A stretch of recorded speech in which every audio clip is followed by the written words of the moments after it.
Hello, children. Today, in this class, we will start a new poem, The Last Bargain. Bargain means होता है बेटे सौदेबाजी, सौदा। Bargain means सौदा करना। मान लीजिए आप मार्केट जा रहे हैं और किसी चीज़ को आपने परचेज़ करा, शॉपकीपर ने आपको 200 रुपीज़ का चार्ज बताया, उसका रेट बताया, तो आप उससे बार्गेन कर रहे कि नहीं नहीं प्लीज़ 180 में आप मान जाइए। तो बार्गेन मतलब सौदा। द लास्ट बार्गेन, आखिरी सौदा। The poem is composed bye Rabindranath Tagore. कि जो ये पोएम है वो रविंद्रनाथ टैगोर के द्वारा लिखी गई है। And in this poem the poet says कि वो एक पोएट जो है, ऑथर हैं, जो पोएट हैं, वो अपने आप को इस पोएम में रखते हैं और बताते हैं कि उन्होंने एक बार्गेन करने का सोचा और उन्हें इस दौरान कई लोग मिले। किंग मिला, एक ओल्ड मैन मिला, एक लेडी मिली, लेकिन वो उन सब से सेटिस्फाई नहीं हुए। एंड लास्टली उन्होंने वो जो अपनी बार्गेन था, अपना सौदा था, वो एक बच्चे के साथ सेटल किया। वाई? बिकॉज जो चाइल्ड होते हैं, जो बच्चे होते हैं, चिल्ड्रन होते हैं, दे आर क्वाइट इनोसेंट। वो बहुत इनोसेंट होते हैं। उनके हार्ट में कहीं भी कोई जेलस, कहीं कोई चीट जैसी भावनाएं नहीं होती। तो लास्ट में जो पोएट है वो उस बच्चे के साथ बार्गेन करने के लिए, उस बच्चे के साथ सेटल करने के लिए, बार्गेन सेटल करने के लिए रेडी हो जाता है। And that time he felt that he is totally free. उसकी जो स्पिरिट है, उसकी जो सोल है, वो हर तरह के बंधनों से बिल्कुल मुक्त हो गई है। वो बिल्कुल आज़ाद हो गया है, वो एकदम से फ्री मैन हो गया है। तो children, let's start the poem. Come and hire me. Hire मतलब होता है बेटे किसी को रखना, किसी को किराए पे लेना। जैसे हम अब ऑटो रिक्शा हायर करते हैं। कम and hire me, I cried while in the morning I was walking on the stone paved road. Here in this line the poet says कि come and hire me. I cried, मैं चिल्ला रहा था, मैं कह रहा था कि आओ और मुझे हायर कर लो। While in the morning, and it was the morning time, he was walking on the stone paved road. और वो जो आदमी था, वो जो पोएट है, वो कह रहे हैं कि in the early morning, morning time था, and he was walking on the stone paved road. वो पत्थर की बनी हुई, यानी कंक्रीट की बनी हुई रोड पर मूव कर रहा था, वॉक कर रहा था। And that time he was crying, come and hire मी, कि कोई आओ और मुझे हायर कर लो। Sword in hand, the king came in his chariot. Sword मतलब होती है तलवार और chariot मीन्स होता है बेटे रथ। आपने देखा भी होगा कि sword in hand, the king came in his chariot, कि एक तभी उसी रास्ते से, उस जगह से एक राजा जो था आया, जो कि अपने रथ पर सवार था। And he was holding a sword, और उसने तलवार को हाथ में ले रखा था। स्वॉर्ड यानी पावर को सिंबलाइज कर रहा है। He held my head and said I will higher with my power, कि उसने मेरा हाथ पकड़ा। ही हेल्ड माई हैंड, मुझे मेरे हाथ को पकड़ा। एंड सेड, और बोला, कौन बोला? King, I will hire you with my power, कि मैं तुम्हें हायर कर लूँगा, नौकरी पे रख लूँगा। विद माई पावर यानी मेरे अंदर इतनी पावर है, इतना सामर्थ्य है कि मैं तुम्हें अपने आप में तुम्हें हायर कर लूँगा तुम्हारी सर्विसेज के लिए। But his power counted for not and he went away in his chariot. लेकिन बट हिज पावर, उसके अंदर जितनी भी पावर थी, उसकी जो सामर्थ्य था, शक्ति था, काउंटेड फॉर नॉट, वो बिल्कुल उसकी कोई कीमत नहीं थी, वो उसका कोई यूज़ नहीं था। And he went away in his chariot so that he move from there, he return back, वापस लौट गया। In the heat of the midday the houses stood with shut doors. I wandered along the crooked lane. That now it was the time of afternoon, and the sun was was shining brightly. दोपहर का समय था, काफ़ी तेज़ धूप थी, गर्मी थी। And that time the poet observed कि in the midday time the houses stood with shut door, यानी जो घर थे आसपास की स्ट्रीट में उनके सबके दरवाजे बंद थे. I wandered along the crooked lane. crooked मतलब zigzag गली, या lane मतलब streets गलियाँ. और मैं घूम रहा था. wandered मतलब roaming here and there without any aim. And I wandered along the crooked lane. मैं सकड़ी सी टेढ़ी मेढ़ी zigzag जो streets थी उनमें घूम रहा था. An old man came out with his bag of gold.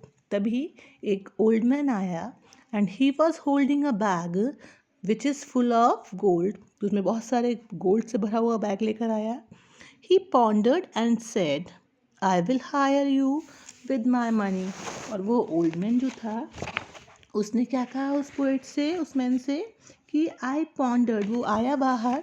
He pondered and said, और बोला आई will hire you with my money, कि मैं आपको हायर कर लूँगा अपने मनी के साथ. यानी उसके अंदर उसके पास वेल्थ थी, वो काफ़ी रिच था. तो उसने उस पोइट से कहा, जो मैन था उससे कहा कि yes I will give you some work.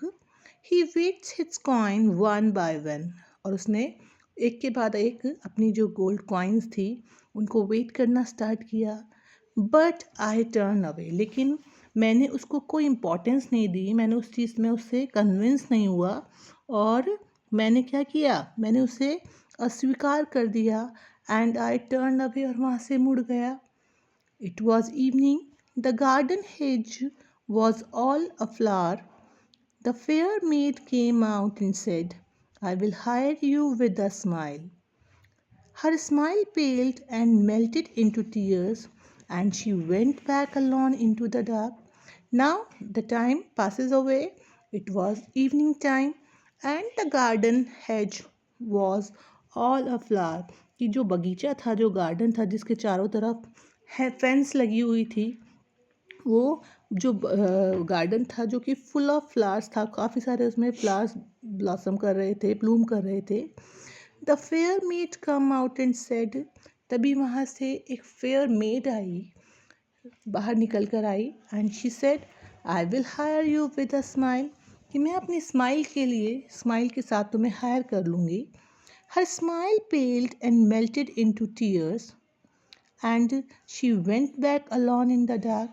लेकिन वॉट हैपन, कि उसकी जो स्माइल थी, it became पेल्ड and melted into tears. वो बहुत ही टेम्परेरी रही और उसकी जो स्माइल थी वो बिल्कुल पेल, बिल्कुल फीकी हो गई और वो टीयर्स में मेल्ट होकर, टीयर्स में बदल कर बहने लगी. And she went back alone into the dark, और वो वापस किसी अंधेरी जगह पर चली गई, लौट गई. The sun glistered on the sand, and the sea waves broke waywardly. A child sat playing with shells. Now, अब रात होने लगी, शाम होने लगी, डस्क टाइम आ गया. तो what happened? The sun glistened on the sand. ये सन था, it was shining. उसकी जो रेस थी वो सैंड पर पड़ रही थी. And the sea waves broke waywardly, और जो सी की जो वेव्स थी वो भी इधर उधर आ जा रही थी. A child sat playing with shell, और उसी सी शोर पर एक बच्चा जो था, he was playing with shells. Shells मतलब शीप, और जो शंख आपको जो मिलते हैं ना कोस्टल एरियाज़ के, आपके सी के साइड में, तो उनसे खेल रहा था. He raised his head and seem to know me. उसने अपना सर उठाया और ऐसा देखा मुझे, सीम टू मी, और मुझे देखा. एंड आई फेल्ट, मुझे महसूस हुआ. एंड सेड, और बोला, I hire you with nothing, कि sir I am ready to hire you without nothing, with nothing, किसी भी चीज़ की एवज में मैं आपको हायर नहीं करूँगा. From thenceforward, the bargain stuck in child's play made me a man. उस बच्चे ने अपना सर ऊंचा किया, उठाया, और मुझसे ऐसे देखा मानो कि वो मुझसे फैमिलियर हो, वो मुझे जानता हो.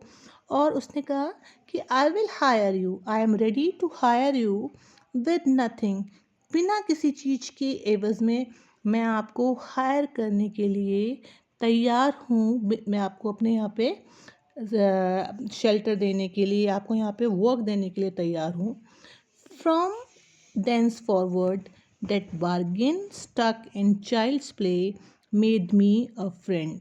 और वो जो था, वो जो पॉइंट था, वो जो मोमेंट था, that टाइम, उस जो समझौता हुआ, जो लास्ट में जो समझौता हुआ, जो बार्गेन हुआ, वो बच्चे की जो प्लेइंग टाइम था, उसका जो खेलना था, उसने उसकी जो खेलने की जो इच्छा थी, उसने मुझे एक तरह से आज़ाद आदमी बना दिया.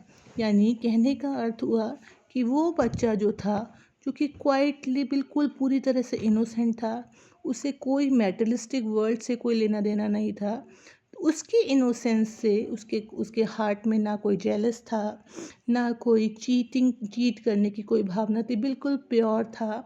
तो उस चीज़ को लेकर पोइट ने कहा कि जब उस पोइट ने उस बच्चे की बात सुनी, तो at that moment he found that it was the best bargain, and that time he felt that his soul, उसकी जो सोल थी, उसकी जो स्पिरिट थी, made me a free man, कि उसकी जो स्पिरिट है, उसकी जो सोल है, वो जो आदमी स्वयं है, वो एकदम से आज़ाद हो गया है, वो बिल्कुल फ्री है, वो किसी भी तरह की जो मेटलिस्टिक शेकल्स हैं, जो बंधन है, उनसे मुक्त हो गया है. वो किसी भी तरह का कोई स्लेव नहीं है, वो पूरी तरह से एक आज़ाद आदमी हो गया है. So children, this is the pome. I think you people will.